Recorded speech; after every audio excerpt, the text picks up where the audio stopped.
All right, so the Caddy is back from the shop, and I got its bill of health on my tablet over there, and we will go over that.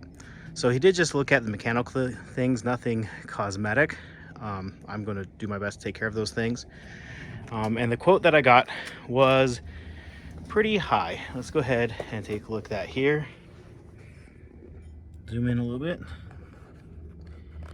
The quote is for $3,915.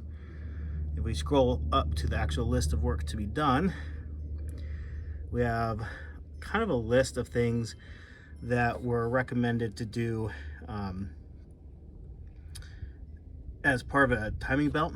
But he did actually look at the timing belt, and he says it actually looks like it was replaced recently. Like if you had told him it was done yesterday, he would believe you that kind of recent. So sun's coming out. Let me, oh, that brightness is up all the way. Anyways, so he says the timing belt does not need to be done, but like the timing belt, the water pump, antifreeze, serpentine belt, those don't need to be done because those are all, you know, due as you're doing the timing belt anyways. Intake manifold gasket again is part of that. Fuel filter, I believe, is part of that. Valve cover gasket set. They're weeping a little bit, but oil change. I did have him go ahead and do an oil change because needed it. Wiper blades. I'm not going to have him replace wiper blades.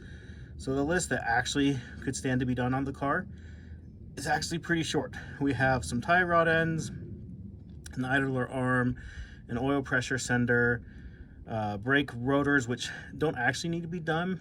This car, so whoever was selling this car did some repairs on it that were kind of odd.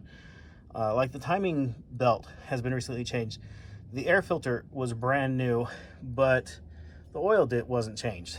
So that's why I haven't changed the oil, because it was obviously pretty old oil. But one thing that they did is they slapped new pads onto old rotors, which isn't the best, especially since they didn't turn them, but they're not warped or anything, and they're smooth braking. So, I'm gonna just go with it. So I'm not gonna replace the brake rotors because there's plenty of meat left. Like they have very few miles on them and would last a long time. But he just threw that on there as a, just FYI kind of thing. So it's really shocks, struts, and some steering components that need to be done from the mechanic. And then of course some of the cosmetic things that need to be done. If anybody wants to help with that, I'd appreciate it. I'll show you what I'm looking for and go from there. All right, I have to hold the door because the door check is broken. So that's thing number one, is I need a door check for this door. I need window switches because these ones are broken. These lock pulls are obviously pretty toast. The sun has baked, that's just the sun that has baked those.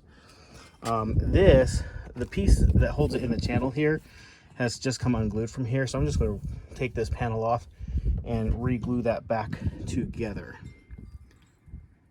So that is what I have for the door here.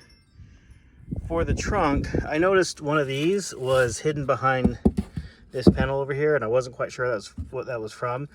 In fact, I noticed in my last video that there was nothing here and the other plastic thing was here. And so what I have done, well, you can see there's this holder here for the light bulbs, and I found this under this mat, and it obviously has been mangled, and this is no longer usable. So what I did is I ordered a piece on eBay. Oh, that's gonna close. That is this whole piece here, and with the lights and everything, and it looks like it comes with this entire thing. So hopefully it has everything I need to fix that. It was kind of expensive, but it was the only way I could find to buy this specific piece. So it is what it is. I have a feeling that's what a lot of this is going to be, is spending a lot of money on more than I necessarily need to get a few pieces that I need. So anywho, yeah, if you could help with that window switch, finding that piece, that would be amazing if anybody sees this video. See, this door holds itself open. And I could stand all four of these. You can see that's just disintegrating from the sun. So anyways, that's the update for now. Obviously also needs new tires. These ones are pretty past it, so we'll be looking into getting some new tires here. I aired these up and they've split even more just by having 32 psi in them, so not great, but overall still I'm much more happy with my purchase, knowing that, you know, I asked him, you know, your daughter, he has a daughter, I have daughters, and they're like, hey, is this something you would put your daughter in? You know, once I fix these short list, put new tires on it, is it something that you would put your daughter in? He's like, absolutely. That's no question. It's something I'd let my kid drive. So that, to me, if a mechanic says that, means that has that is good. There's no rust underneath at all. He had it up on the lift when I went there. I didn't even ask him if I could record him, but he's a really nice guy. Seemed like he knew what he was talking about. Was excited to see this car. You know, I liked him so much. Normally my Jeep is parked there, and it is now there at his shop. So hopefully I'm getting an estimate on what it will take to fix my death wobble. Anyways, thank you for watching. Hope you have an amazing day.